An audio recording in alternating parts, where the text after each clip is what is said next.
What is up, my Top Builds crew? Today we are going to be working on the 2015 Jeep Grand Cherokee, and what we are doing to her is we are actually taking out the oil filter housing and slash cooler. Now these Jeeps, especially the 3.6s, if you have one, I am truly deadly sorry. But if you do buy one, I would definitely change this out. And the factor of it, ladies and gentlemen, is this housing is all plastic, including the cooler is plastic. What does that mean?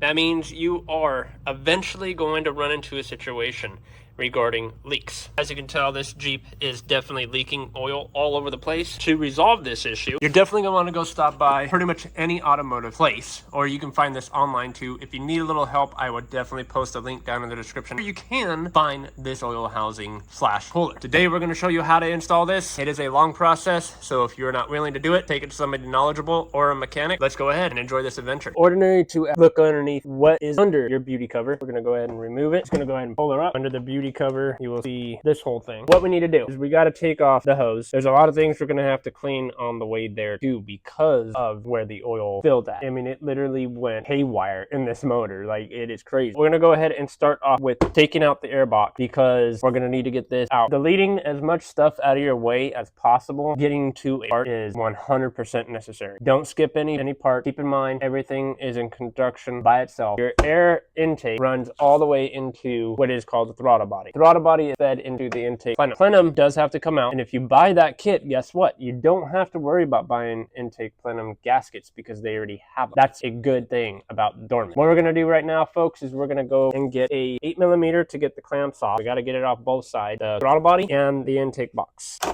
There goes one. Find on the side of your intake runner, you're going to see a sensor. You're going to go ahead and unplug this by just pulling up on the red tab and pushing it down. That enables you to take it completely off. This is just held on by two little nipples that look just like this. Don't feel like you're going to break something because you won't.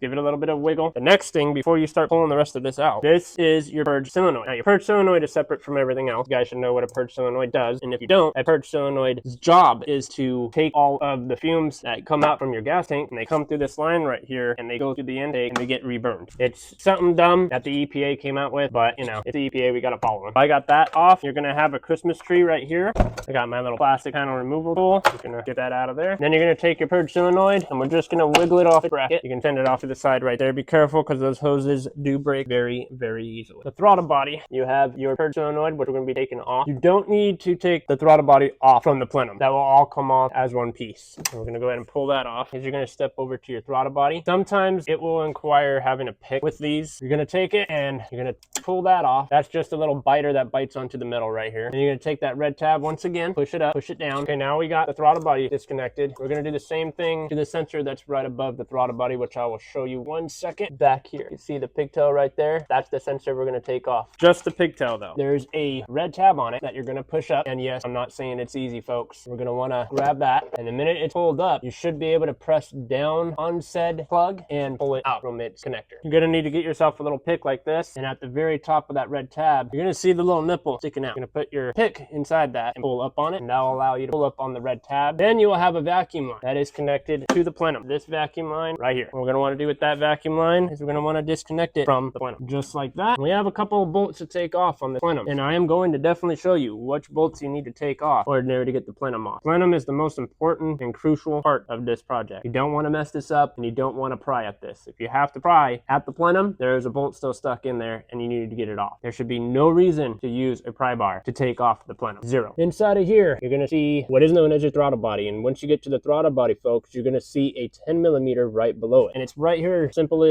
on its bracket, and that is a 10mm. We're going to go ahead and take that off, and if you want to use an electric ratchet, you can. I would just strongly advise you to use an elbow with this because you're not going to be able to get one in there unless you have an actual electric ratchet that is designed for this. For me today, I'm not using that. We're going to use a regular gun. I'm going to take this bolt off, and then we're going to come back and I'll show you the other bolts that we have to take out. My gun of choice is this gun right here. As you tell, I put a swivel on it with a 10mm, and I went and loosened this nut. The next thing I got to do is just completely take the nut out and place it on the top cowl. That's how you're going to remember where it's at. One more 10mm bolt, and that one is right there. Now, before that 10mm bolt, you're going to have that tree on the bottom. You're going to want to take that tree out the best way you can. It is a struggle, I'm not going to lie. I use, and always have used, ones that are angled like that. It helps make it easier to get into there. Now, you're going to go ahead and use a small ratchet to get that other nut out on that side, and then we'll return. Over here on the driver's side, we are going to look at one more nut, and that one is literally right below. See if you guys can see that without a shadow. The other nut is right there. You can't miss it. You look at the AC line and look one step down, and you will see the nut. That is the one. We're going to go in with my swivel again, get it loose. No need to put so much power into it. When you put these back on, I would highly also advise to put it on by hand. Once again, plastic, not so friendly with electric tool. You're going to get your 8mm. You can put it on an electric ratchet if you choose.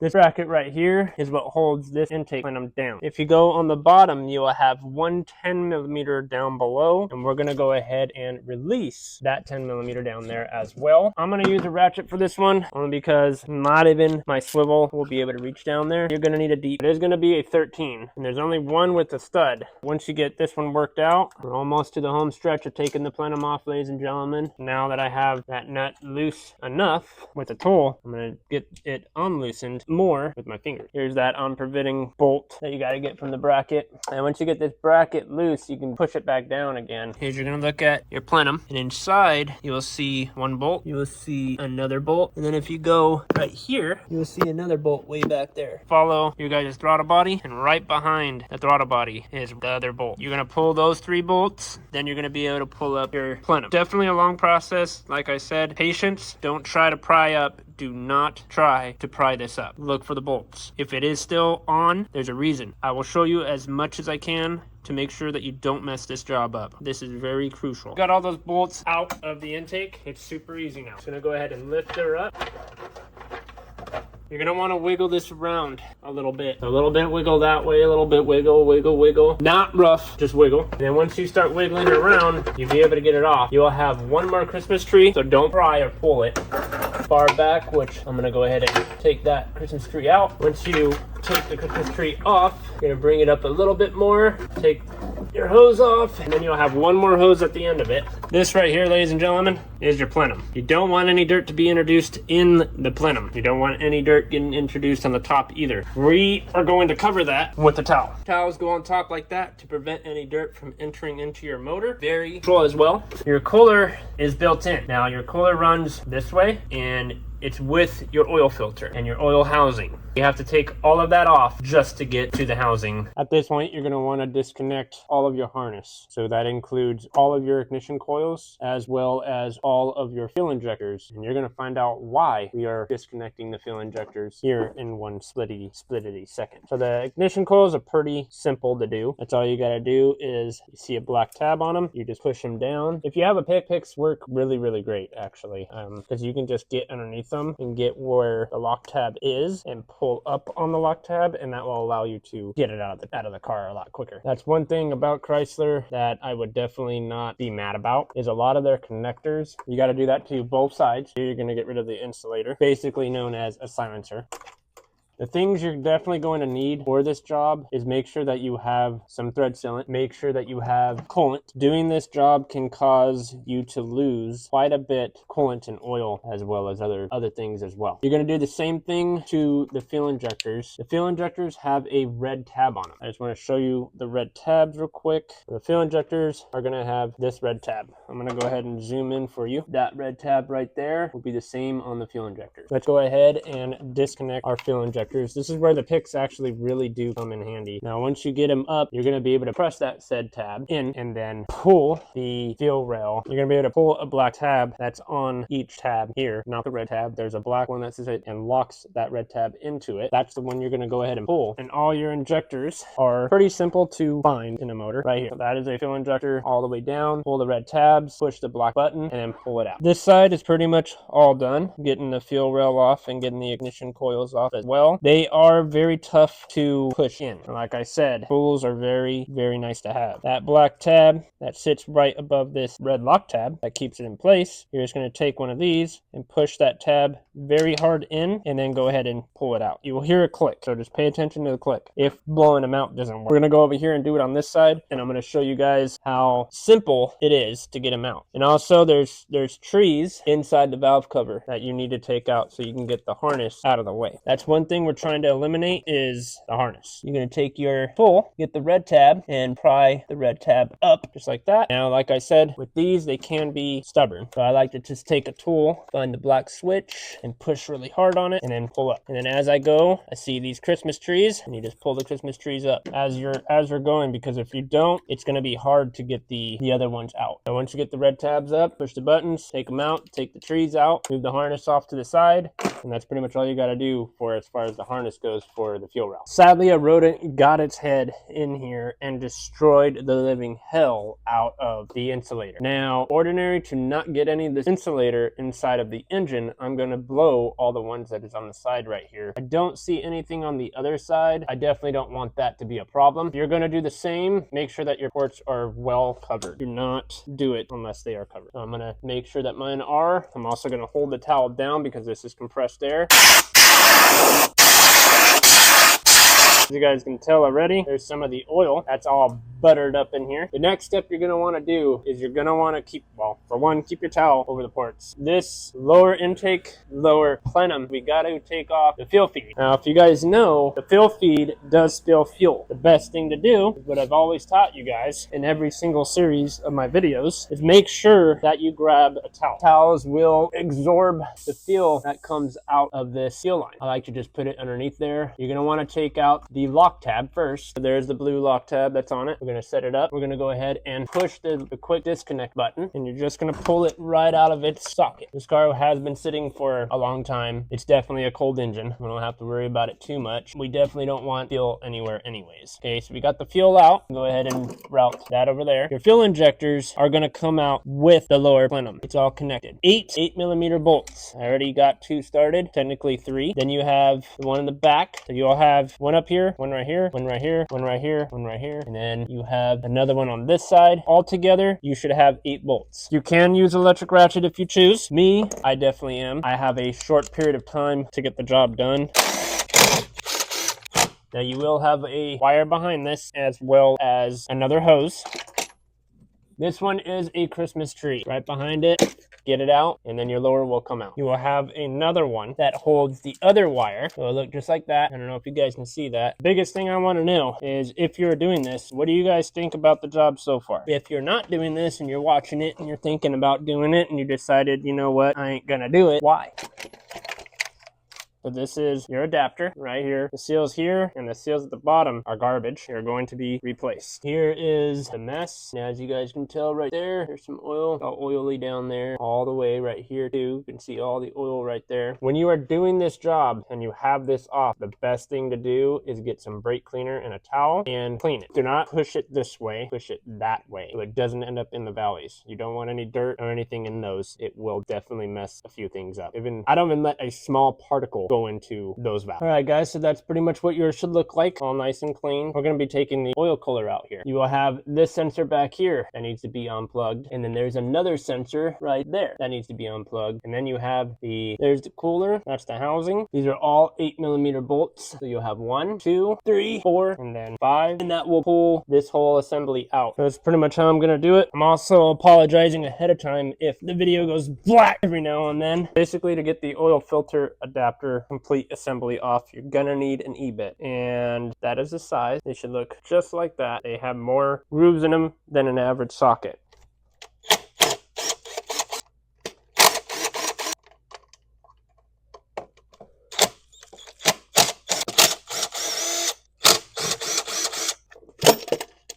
We are going to lose a lot of oil, and the point of that is because a lot of it's in the cooler. Now, whatever's in the cooler will flow out, and whatever's in the filter will also flow out. So you're going to need to make sure you get more oil. Pretty crucial. Ordinary to get the oil out from on the bottom, we're going to use a lot of rags. What I'm going to go do now is I'm going to disconnect the rear sensors that are back here, which it does encounter popping the red tab up and pushing the tab. The bottom one also has a lock on it too, but it's facing downward. You're going to have to get it up and out and then be able to push that lock tab out. Once I'm done with that, I'll come back when we're going to take the hose off. We're going to clean up the valley and probably start putting everything back together again. All right, I have my channel locks here. The bottom hose is actually being held on by a Christmas tree as well, and it's far back here. You can get it off, but I don't think we're going to. I think I'm going to leave the Christmas tree on and just do the hose. I'm going to try to do it that way instead of doing the Christmas tree thing. I hate taking the Christmas trees off of these. You can take the top sensor out, especially because you're going to be replacing the housing anyway. Put it in a safe spot because you're going to need to reuse it. Or you can just go at, doing this. This is where all the oil ended up at. Not supposed to be here. That is a knock sensor. After you are pretty much done getting all of it cleaned up, it should look similar to this. You're not going to be able to get it very, very clean unless you unbolt the knock sensors. With as much oil as there was in here, you're going to need yourself a shop vacuum. And the reason for it is because shop vacuums actually work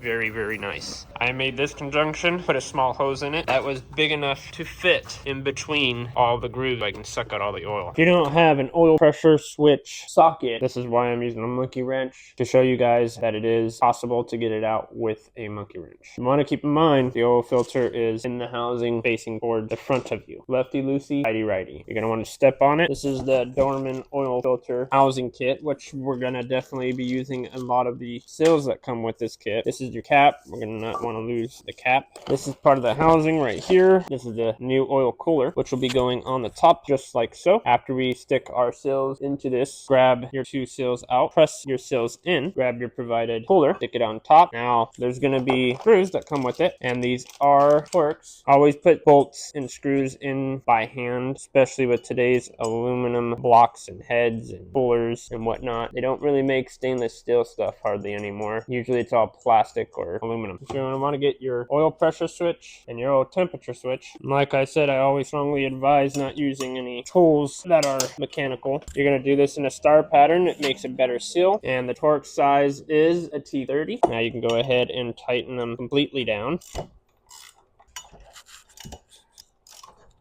Now I'll give you the torque spec as well for these bolts right here. Then you're going to put on the threads here. You can place them back into the housing. Now, if you do not have a oil pressure switch, they do provide a plug that will go directly into that spot. What we're going to do, we're going to take some of our thread sealer. We're going to have to shake this up a little bit. It shouldn't be a liquid. You're seeing liquid come out of it to the things that probably got hot. You don't need a lot of it. If yours is, it's fine. You take the oil pressure switch first. Now, this one, you're going to need a ratchet. Tighten it down. Do the same with the other switch, and then tighten that one down. Now, you will get these O-rings, and they go right into the bottom grooves of your oil cooler. A good thing about these things, I really do like Dorman. I think Dorman's actually gone very, very far in their days in general. And all your bottom seals should be on the bottom of your oil cooler. Next thing we're going to do is we're going to inquire a pick. Is to pick up all of your gaskets on your plenum. You're going to take the provided ones that they give you from Dorman. Yes, sir. Yes, sir. Dorman does love us, man. So they provide you with everything that you need to get the job done. And if they don't, they do have a customer satisfaction line that you can call to fix a situation that you are not very happy with. The gaskets are definitely made out of the same material as your originals to provide you with that OEM feeling. Then you're going to flip it over on the back side, and you're going to need a towel, and we're going to do the same thing to this side. We're going to pick out the old seals. Your injectors on the bottom of these, we want to be extra cautious, and then go ahead and give it a good little wipe down on the bottom section here, just to get rid of all that oil residue that may have gotten drawn to the bottom of the plenum adapter. We're going to take the other gaskets and we're going to place them back onto the bottom. And if you look on the bottom of your adapter, they do actually have a little slot where you can actually grab it. The pick method for me has been working for years. Press them all in, make sure they're flush. That is flush. On the top of your engine here, inside of the valley, you're going to take some brake clean on the towel and scrub off the old gasket material that was left over. If you don't want it to leak after you are done, don't forget to plug in both of your sensors before you fasten it down. And don't forget the O-ring that goes on the stem. You're going to bring it up, put the O-ring around it, and use some coolant that dripped into the valley. we're going to clean up the valley. Now, if you're doing this in a cold spot, you shouldn't have to do that every 2 seconds, but when the motor gets hot, it pushes the coolant flow up. Make sure you wet the ring. Go ahead and set the oiler cooler down so that we are down. We're going to get our provided bolts, star pattern. So you're going to want to start with the one up front, go to the one in the far back by the sensors, then come back behind the oil filter on the driver's side. We're going to come back to the passenger side and the other side of our sensors. Get that one tight. Come back to the other one on the passenger side. These are also 9 Newton meters. After you get them all tight, we're going to come back after I go wash my face off, get some of the sweat off my body, pull off for a minute. We're going to come back and I'll show you what you're going to do next. You're going to take your adapter, and since mine has been sitting out, I'm going to go through it, get rid of all the debris that got in there. Once we put this back on, that's the end, and it's going to be a rough time to clean this. You can take brake cleaner and go ahead and spray the valleys out if you choose, which I'm definitely going to do. If rest is assured and you cleaned out all that you could, and you clean the valleys out of your adapter, which is your fuel rail, and everything else is attached to it. I'm gonna come in here, and remember these two guys here in the far back that have trees on them, they get attached onto the back side of the valley. Remember to do it by hand. I am dripping fuel all over the place, folks. We're gonna take our fuel hose. This way we can stop it from leaking all over the place. And clip her down. Don't forget to put your lock ring back onto that, or you will run into problems. So let's go ahead and jump to start tightening these things down. And those are an 8mm star pattern.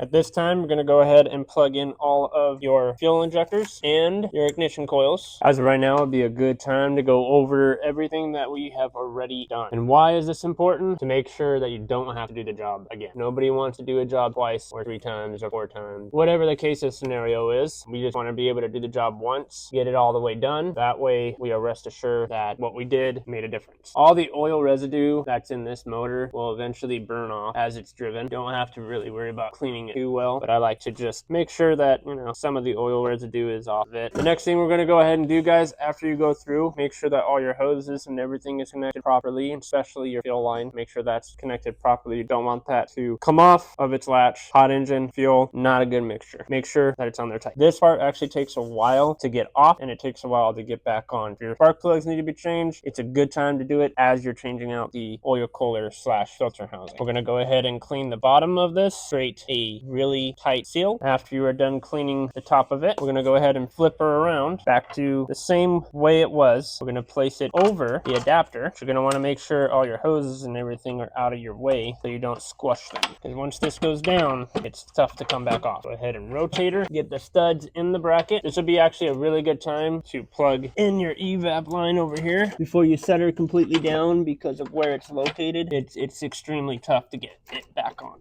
We are connected. Now we're going to take our studs and then through. Remember, like I said, it takes a lot of finagling with this piece. Finally got this in. The best thing I can suggest is lifting up all of the bolts, because the bolts will get tagged and it will start not to allow you to get this properly aligned. Best advice I can give is to bring them all up, outscrew them a little bit so they get stuck up, because you don't want them to go back down and then get stuck and caught into something, and then you won't be able to put those nuts back on, because these are just being a headache for you. Now what we're going to do is we're going to tighten down the bolts that hold this girl down, still starting in a star pattern. After you get them all torqued down, just go over them and double check them. Give them a little bit of a turn just to make sure that they are actually down there and not looser than a gooser. They are all torqued down, every single bolt that involves these. Now those 2 nuts that we pulled off from the back end, which are those girls, go for the bracket. There's a nut, and then you have this girl, which that one goes at the bottom, and it kind of goes in just like that. We're going to go ahead and attach the air filter box back on again. Then you're going to take the tube. The best place to do is always your throttle body first. Always. Why? Because you'll sit here and fight with it for hours. Now our last one is our purge solenoid. This will be a good time to check your hose on your purge solenoid. Make sure that you didn't damage anything didn't break, or a mouse, which this car had a mouse in it. And that's one thing that we've got to keep our eye on. You're going to plug in your evap hose, lock the key, put the tree back in, plug this side in the nipple that's on top of the air intake or the plenum. Push it completely down, put the nipple back on, or put the sleeve on the nipple, because that's what holds the vibration. Take your purge, wiggling it back in its housing, plug the sensor back in, Garmin does provide you with a new ring, and they do provide you with a new filter. We are going to put the new filter in the housing, and then we're going to check the oil level, make sure we are at the proper level. We're going to crank start the car, not start the car. We're going to crank start the car, and I'll teach you guys how to do that to get the oil to move through the whole entire system. And we're going to go ahead and check the oil again and fill the system as needed. Here's our new oil filter. We're going to go ahead and put the ring on the cap. You're going to wet the little seal at the bottom. It'll help it guide it in the hole a lot quicker and better. You're going to take your ring that goes around your filter and lubricate that as well. Then we're going to take the oil filter. This top part right here is a 24 millimeter. One little ooga dooga. I'm going to show you guys how to fail-safe start a vehicle. We're going to enter the car. You're going to take your key and put it somewhere. You're going to take your gas foot, and the gas goes all the way down to the floor. We're going to go all the way down to the floor, and you need the brake to start the car.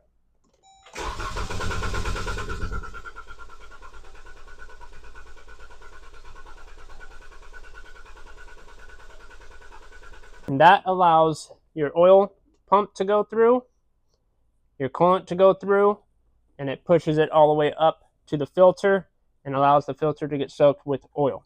You can do this procedure twice, 3 times, whatever you prefer. Make sure that you have proper oil pressure before you go ahead and start the car completely. This is also crucial. You don't want to start a car if it hasn't gotten the proper oil pressure. Anyways, ladies and gentlemen, my name is Chris. You guys were just tuning in to Tough Build Customs. I hope you guys enjoyed this video. If you guys did, make sure you guys go ahead and share this video. And make sure you like it.